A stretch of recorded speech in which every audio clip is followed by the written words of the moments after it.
Je dis que nous chantions, que vous chantiez, mais je veux dire qu'il chante. Oui, qu'il chante. Donc je reprends pas l'imparfait à la troisième personne. C'est encore un autre mystère. Pourquoi à la troisième personne, j'emploie le présent, et la deuxième personne plurielle, j'emploie l'imparfait. Oui, ça C'est ressemble beaucoup, n'importe quoi. Ça ressemble beaucoup à l'imparfait avec le présent du subjonctif aussi. Non mais là, Il semblerait que c'est pour les deux personnes du Et pluriel, les deux premières personnes que l'imparfait, ça joue. on l'utilise de moins en moins, le subjonctif imparfait, à nous et vous. non, mais là on est en train de parler d'autre Ouais, chose. ouais. On est en train de Ouais, dire la formation du subjonctif présent. Et on dit pourquoi le subjonctif présent ne fonctionne pas de la même manière à la troisième personne du pluriel et la deuxième personne du pluriel. Donc ça montre bien, c'est ça à quoi je veux en venir, ça montre bien que les gens font n'importe quoi.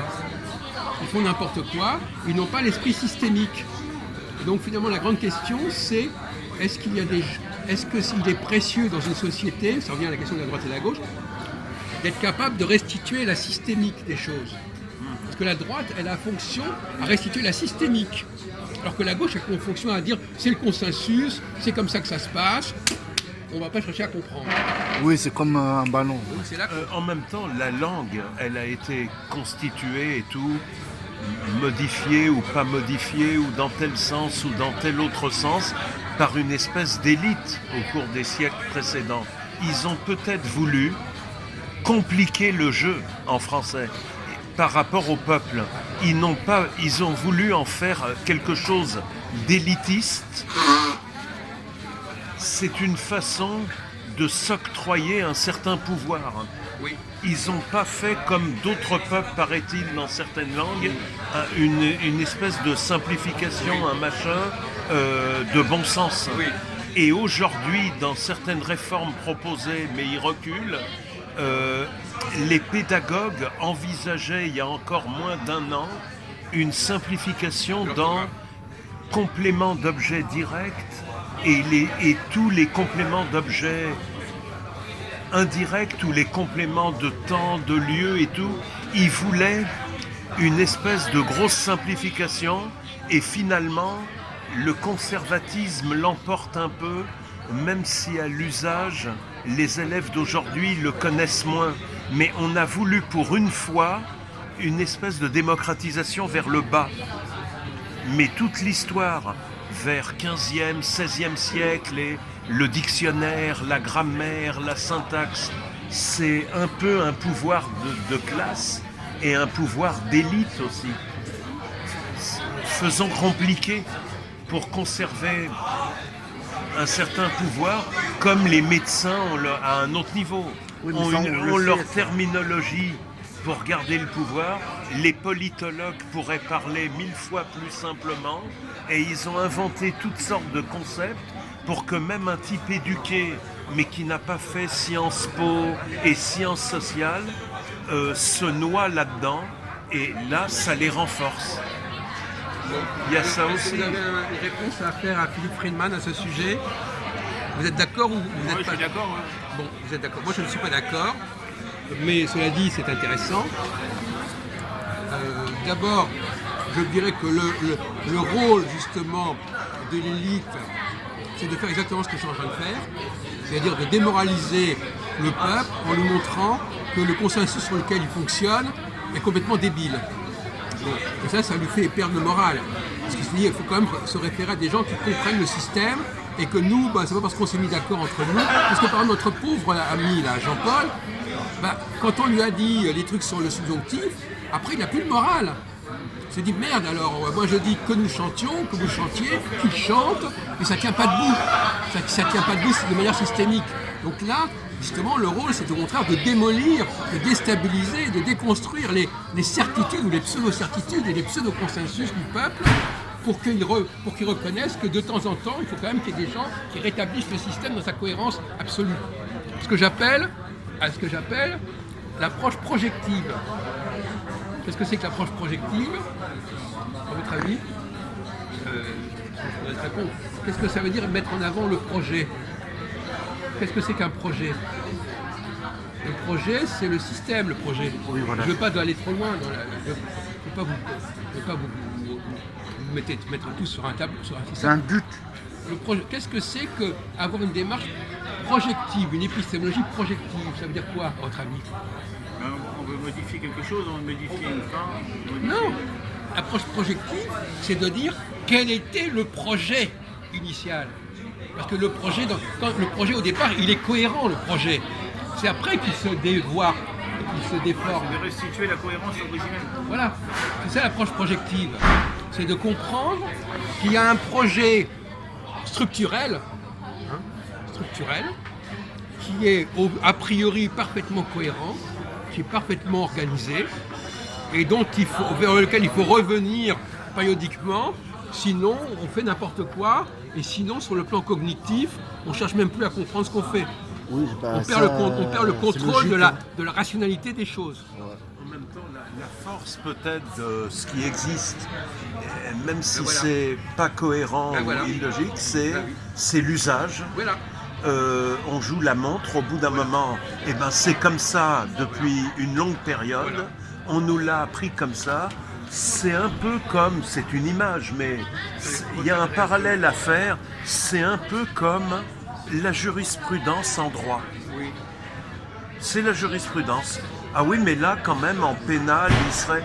Toi, t'es dans l'absolu.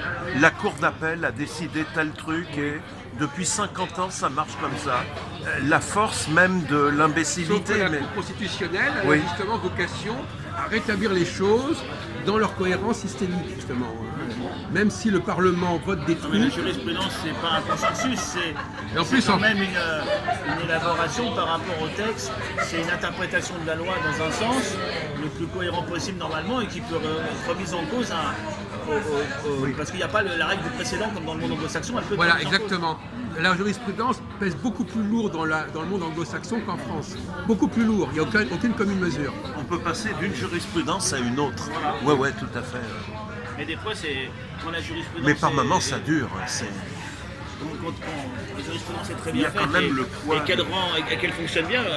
Oui, mais on pourrait par exemple pour prendre un exemple sur un autre plan, le passage de géocentrisme à l'héliocentrisme, c'est le fait de dire ne nous fions pas au consensus populaire concernant le fait que le soleil tourne autour de la Terre, mais essayons de voir à un niveau plus systémique, plus structurel, plus scientifique. Et oui, là aussi. Non, mais le savait déjà que le Audi- soleil Audi- tournait autour de la Terre. Non, on savait, écoutez. Que la Terre tourne autour de Non, la Terre. non, excusez-moi, on le savait dans les bouquins, dans les livres À l'école, ouais. non, vous êtes tout le temps en train de dire n'importe Non, quoi. l'élite le On- savait. Mais oui, mais on parle pas de l'élite, on parle du peuple. Oui, Le mais peuple, on parle. On parle de la oui, mais le République. peuple de la Terre, La il voit bien République. que le soleil tourne. C'est Oui, de la Terre, ben c'est le justement, soleil qui mais- tourne. Mais c'est géocentrique. Donc, Ben justement, il a tort, le peuple. d'une certaine Il a manière, tort, quand on la est sur République. Terre, le soleil, c'est Mais on le le soleil sait, qui- mais merci, écoutez, merci. On parle de la République. On le sait très bien, ça. Mais ne sois pas Le outrancier, peuple. puisque 2 minutes avant, il ne dit pas tout le temps n'importe quoi, puisque sur la jurisprudence, il a nuancé comme il le fallait. Oui, c'est bien. Donc il est... Oui, il a quelques petits points, voilà. Mais globalement, effectivement, dans le domaine, les scientifiques, la démarche scientifique, quelle qu'elle soit dans tous les domaines, elle est en contradiction avec l'argumentation populaire, avec les croyances populaires.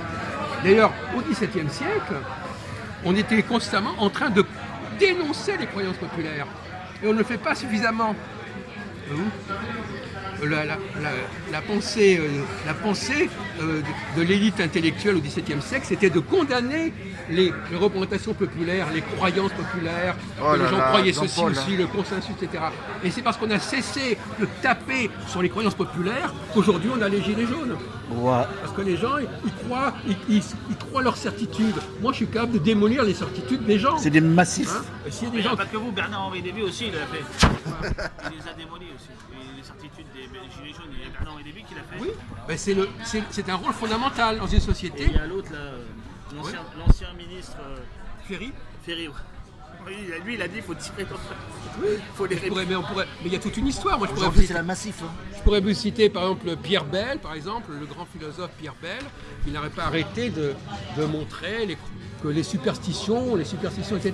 Et c'est parce qu'on n'a pas suffisamment démolit ce socle populaire de consensus, de certitude populaire, qu'on a maintenant des gens qui se croient c'est la massif. ils ont la vérité, etc. Il faut les démolir, ces Mais gens-là. dans le même temps, Ah bon c'est un peu différent. Il faut les démolir intellectuellement. Mais dans le même temps, c'est un peu différent, c'est un peu décalé. Mais ce que je disais tout à l'heure, je le maintiens, c'est-à-dire, admettons, les médecins ou les politologues, ils ont un langage très très technique, de plus en plus technique, mais surtout hermétique, qui fait qu'ils conservent le pouvoir et donc à ce niveau-là, ils n'ont pas envie de transmettre le savoir et la bonne parole au peuple, ils ont envie de laisser le peuple à son... qu'il n'avance pas aussi vite que... exactement. Donc Il faut encore... pas de la pédagogie. Oui, voilà. Il faut pas que l'élite se contente d'avancer, il faut qu'elle démolisse les croyances populaires.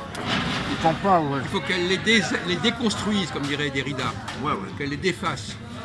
Et c'est parce qu'on n'a pas assez déconstruit ces croyances populaires que... Et ça nous renvoie à la question juive, entre parenthèses. Est-ce que les juifs, alors c'est une question que je pose, question subsidiaire, est-ce que les juifs n'ont pas une mission particulière Pour déconstruire.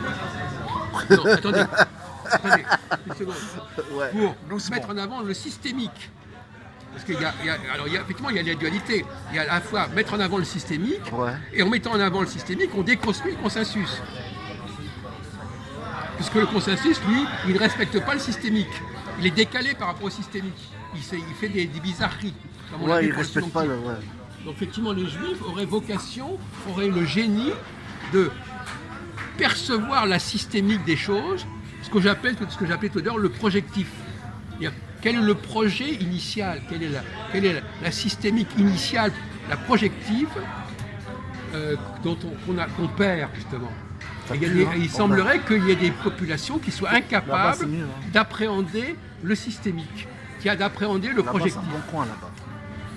Ils n'arrivent pas à appréhender cela. Et une société qui n'a plus en son sein des gens capables de le faire, elle est perdue. Elle est complètement dans la dislocation. Ils nagent, ils sont perdus. Vous avez compris? Il peut peut-être le faire, lui, non, avec un peu d'aide des juifs. Si les juifs lui greffent un cerveau, ils ont des techniques, les rabbins, pour prendre le psychisme de certains des leurs. Filmer ça, là, et d'une certaine manière, par des moyens magiques, de le greffer sur des gens qui sont un peu des ânes, et ils deviennent très intelligents, et ils peuvent servir la cause. Est-ce que toi, tu es volontaire pour être greffé, non? Enfin, pour recevoir les... Non, il raconte n'importe quoi. Là, vous avez raison. Là c'est débile. Attends, mais je l'ai lu dans les traités du Talmud. Hein. C'est pas des... Non, mais ça a l'air un peu bizarre, mais c'est pas faux. C'est quelque chose qui... c'est marqué déjà. Il parle de ça, il y a des traités, mais c'est pas non plus popularisé dans toute la communauté. C'est quoi la massif alors? Par exemple, M. Friedman, qui est d'origine juive, est-ce que vous pensez qu'il y a... c'est une façon de parler globalement. Est-ce qu'il y a est-ce que les juifs ont un talent particulier sur le plan intellectuel qui leur donne un avantage au niveau, par exemple, scientifique, au niveau de la réflexion, de la recherche? Non, mais c'est vrai ou plus ça? Ou même de... ça c'est très connu. Quel serait l'élément clé qui définirait le génie juif? Ils sont partout, poissons. Déjà par rapport à systémique et tout ça, je viens d'entendre ton point de vue. Je ne vais pas tout de suite à brûle le pourpoint intervenir. C'est-à-dire je vais réfléchir. Voilà, pour la prochaine fois. Mais c'est systématique. Est-ce qu'on peut dire ils sont là pour... J'en sais rien, je suis un peu prudent. C'est une piste de recherche. Voilà, je réfléchirai. Mais la singularité... Le feu. La singularité juive, oui, manifestement. Voilà, mais peut-être pas en privilégiant uniquement la dimension, mais je m'interroge au moment où je ne suis pas dans l'affirmation comme toi et d'autres. C'est eux qui dirigent le monde. Pas forcément. Vous avez raison. Vous êtes dans le vrai là. Oui. Pas forcément. Vrai, mais vous ne savez pas pourquoi. Nous, on essaye de comprendre pourquoi. Pas forcément uniquement. A-t-on besoin des juifs? Là encore, mais ça va moins t'intéresser. Mais Jean-Paul, pas forcément. Je serais pas là sinon. Pas forcément dans la démarche strictement scientifique, rationnel. Ah. C'est-à-dire Ah que non, tu trompes là. Tu quand trompes, je mon ami. prends, mais sans faire de provocation, quand je prends même... Ça va, mon ami? Regarde, ça pue Mais on là. est en train de filmer. Il y a un groupe qui a été C'est l'alcool, ça. parti là, l'odeur est arrivée. Ouais, c'est l'alcool. Si ce n'est que l'alcool, c'est déjà bien. Mélangé, ouais. Attendez, n'interrompez pas le professeur. C'est pareil dans tout ce qui est sensitif, sensibilité, artistique, tout ça. Ça ne veut pas dire qu'un goy n'a pas de singularité et ne peut pas développer des trucs très riches à ce niveau-là. Mais les juifs ont quelque chose de singulier là-dessus. Ah. Donc je prends un domaine qui n'est pas scientifique et je dis que oui, sans faire de Mathias, provocation. non Christophe. Non mais je dis, Allô? même dans Ça va, ouais. Oui, c'est mon Mathias. même dans un domaine comme, admettons, la littérature, et en prenant des juifs polonais, sans faire de provoque par rapport à toi, des juifs polonais, Tchèque. des juifs polonais comme les frères Singer, La Tchèque. déjà son frère qui était plus célèbre, mais que je connais très peu, son frère qui est mort au moment de la Shoah, et lui qui a eu le bonheur de survivre, Brooklyn, tout ça, bon. Uniquement, j'ai pas relu depuis longtemps, Non. mais oui, Singer me fait penser à une espèce Eh, chef, de- ça schlingue, hein. là encore, ouais. à une espèce de singularité juive. Mais Ça ça pue, ne veut hein. pas dire qu'ils auraient le monopole. C'est pour ça que je m'interroge. Et quand il dit ils mènent ou ils ont un rôle assigné, qu'on leur assigne et tout. Attends, il y a plein de goy des goyim qui ont des fonctions importantes aussi. Mais disons que pour moi, il y a au moins, à minima, la patte feuge, une empreinte, une singularité, mais pas que dans le domaine Non. rationnel et scientifique. Bon, on va Mais répondre voilà. à ta question, Ouais, on va répondre à ton objection. Ouais, c'est pas une objection. Non, mais C'est une ton- ouverture. Une observation, on va appeler ça comme tu voudras. C'est dégueulasse. Ouais, Moi, bah, c'est moi, l'alcool. je ne fais pas d'odorat, moi ça me gêne pas. Ça me gêne pas. Bon, donc, effectivement, j'ai été un peu simple. Effectivement, Schématique. oui. j'ai été un peu schématique, mais, attendez. Il parle de Mathias. Vous arrivez là, il y a du nouveau. Il y a du nouveau pour C'est vous. Mathias? C'est Mathias, il m'a appelé 16 fois, j'ai pas entendu. Il va venir nous rejoindre au cyber. Voilà. Ah, ok. Nous, on n'y va pas. parce que- Il est dans une soirée avec des femmes, là, je sais pas où. Oh, À bien. quelle heure vous lui donnez? À quelle heure Oh, il il va passer après. Bon, d'accord. De toute façon, dans une heure, il ferme ici. Ouais. Même 2 heures. Alors, je réponds à Il ferme 2 l'objection. heures, genre. Oui, aujourd'hui, c'est le samedi, c'est à 2 Mais heures. une parenthèse, et je te laisse parler sur le cyber. Toi, tu serais... Ah non, attends, Ah bon, on va pas- non, parce qu'on est en... Je sais, mais on ne va pas Attends. parler de ça sur Ouais. notre télévision, sur notre chaîne. Ouais, ouais, Moi, on c'est parle pas ça. interdit 2 semaines. Apparemment, lui, il lui donne, il peut y aller maintenant. Moi, Moi, il me laisse rentrer. hein. Voilà. Bah, lui aussi, hein. Il était interdit pendant 3 je semaines. le suis. Mais on fait vite. Et toi, ça reste tes Ah, blondins. qu'est-ce qu'ils vous ont dit l'autre fois? Ils vous ont fait remonter, vous êtes partis? Attends, on parle pas Ils vous ont ça. dit de partir? Mais oui. Attendez, vous êtes fermé là, parce que là, franchement, ça dégénère. Hein. Ouais.